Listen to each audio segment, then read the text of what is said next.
So the number one question I get on YouTube is always, how do I make my hair grow faster? Or, you know, what did you do to make your hair grow fast? How long did it take you to grow out your hair? So one really important thing to say before I start this video is everyone's hair grows at a different speed.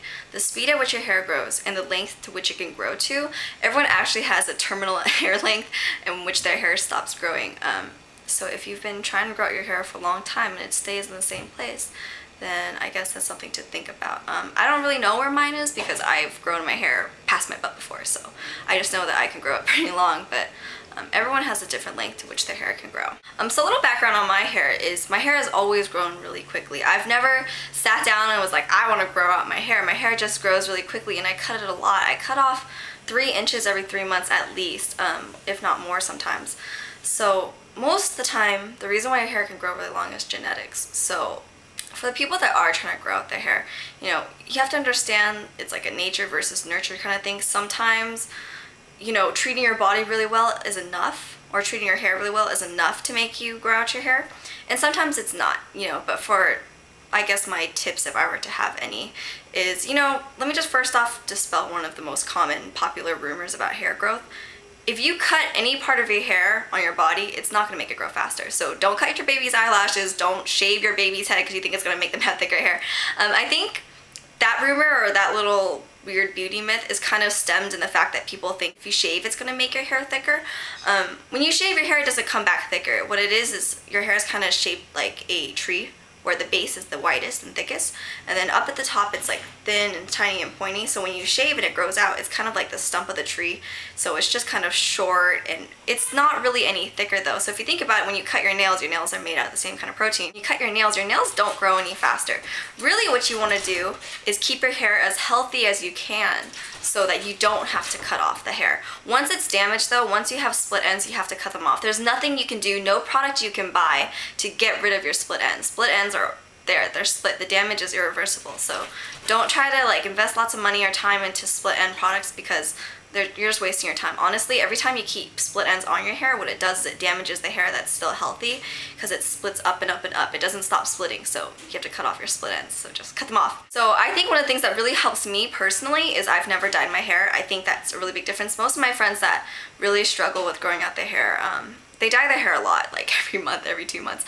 And so I think that really makes a big difference because most of my friends who do that have kind of a hard time growing out their hair too much.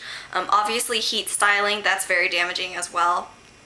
You know, one thing that I think that actually is really bad for your hair is to tie it up all the time. My sister ties her hair up all the time, and her hair is actually a lot thicker than mine. A lot of people are like, oh, your hair's so thick. You guys should see her hair. Her hair is like twice as thick as mine. It's super thick. Like even if you like threw a bunch of extensions into some person's hair, like it would never look like how her hair looks. It's super like Kardashian thick. But you know, she even noticed this too if you like put your hair in a tight ponytail all the time, because she always likes her hair up. I always like my hair down, and she said that she notices that it actually makes your hair fall out. And I can kind of see where that happens. You know, you're pulling your hair back all the time. So that's another thing to think about, I guess. Also, brushing your hair. A lot of people are like, whoa, that's weird. You don't brush your hair. I don't brush my hair because I don't need to. I get a few tangles here and there, but it's nothing that I just can't like work out with my fingers. I usually just work it out with my fingers as it's drying. It doesn't take very long because a lot of my friends, they like to comb their hair or brush their hair when it's wet. If you've ever heard that ripping sound of your hair when you do that, yeah, it's kind of damaging just a little bit. So I don't really recommend that. You know, usually if your hair is wet, especially when it's wet, it's more prone to damage. So just work it out with your fingers or buy a comb. Combs are a lot better than hairbrushes, I think. So yeah, obviously all those things. I also do a hair mask, a moisturizing hair mask once every week just to keep my hair nice and moisturized. And so just like a deep conditioning treatment, any deep conditioning treatment you like. Sally's has a lot of them. I tried the Aussie one, not so crazy about that one. I actually don't like it at all. But you know, so those are really the only things you can do. I mean, I know people don't want to hear that because they're like, oh, well, that's not very helpful. It's kind of like with my split ends video. People were like, I thought you were going to tell me how to get rid of my split ends. You can't get rid of them. Just like you can't change your genetics, you know. What you have is what you have, and you can either work with it, try to change it, and if that doesn't help, then we just have to kind of, you know, accept it a little bit. But like I said, for the most part, it is genetics. I think that people shouldn't be so hard on themselves. A lot of my non-Asian friends are like, your hair just grows fast because you're Asian. I think you'd be surprised to know how many Asian girls wear hair extensions, because a A lot of them wear hair extensions. They really do, because it's hard for everyone to grow out their hair to like a kind of particularly long length, especially because for the most part, like I said, most people's hair only grows about 6 inches in a year, and so obviously you need to cut some of that off because you're just inevitably going to have some unhealthy hair, like some dead hair that you have to chop off. And I really don't think long hair looks really good unless it's healthy and long, and so I don't know, that's just my personal thing on that. So I mean, some people like to take, you know, like prenatal supplements, hair growing supplements. I've heard a lot of mixed reviews about that. I personally wouldn't try it just because I feel like, you know, medicine is medicine, and I know it's just a vitamin or whatever, but I try not to take medicines for vain or superficial reasons. I just think that's kind of like foolish, you know, because everything kind of has some side effects to it. You can take too many vitamins too. That's like possible to take too many vitamins. If you really want to see if a vitamins will help you, just take a multivitamin, a well-rounded multivitamin. That would be a lot better than just taking, I feel like, a hair growth supplement. Besides, like I said, I don't really know anyone personally that's had any success with those hair or nail supplements. For the most part, I hear that they help them just make their nails stronger, not so much the hair though.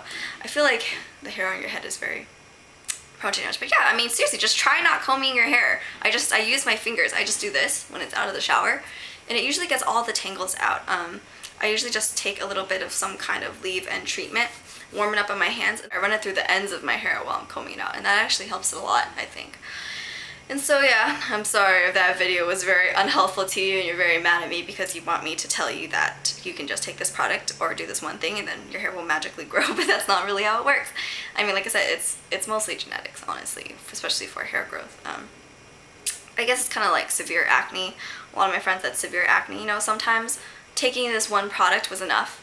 It was enough to clear up their acne and make it go away, and sometimes some of them, you know, still struggle with it thousands and thousands of dollars of dermatologist visits later, you know. It's just, every person is so different, but I would just say if you're really trying to grow out your hair, obviously just change your lifestyle, and that'll help some people and some people it won't. But I mean, you can always try. It will honestly make you feel so much better if you like take really good care of your body. Also, just try to reduce the things you do to your hair that damage it so that you don't get your hair as damaged, so you don't have to cut off as much as you need to. Seriously, don't listen to the people that tell you just cut your hair and make it grow faster. They don't know what they're talking about, I'm telling you right now. Don't cut off your hair to make it grow faster. But if it's damaged, let it go, because there's no fixing it. There's no such thing as a split end fixer. It's just, what it's doing is it's kind of smoothing out the shaft, but it's still damaged on the inside. It's really just, you know, just a cover-up pretty much. So yeah, I don't know, I'm sorry, that wasn't very helpful. I really wish I could tell you guys just take something or do this, do that, and your hair will be magically fixed. But no, it's just, you know, common hair care. Treat your hair really well. Obviously, you can just not wash it as much.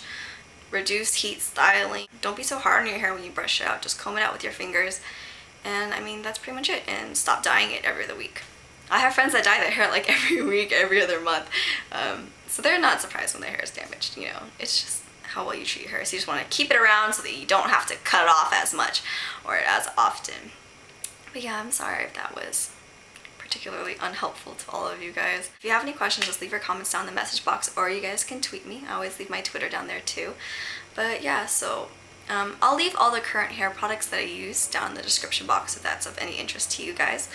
And yeah, I will talk to you guys later. Bye.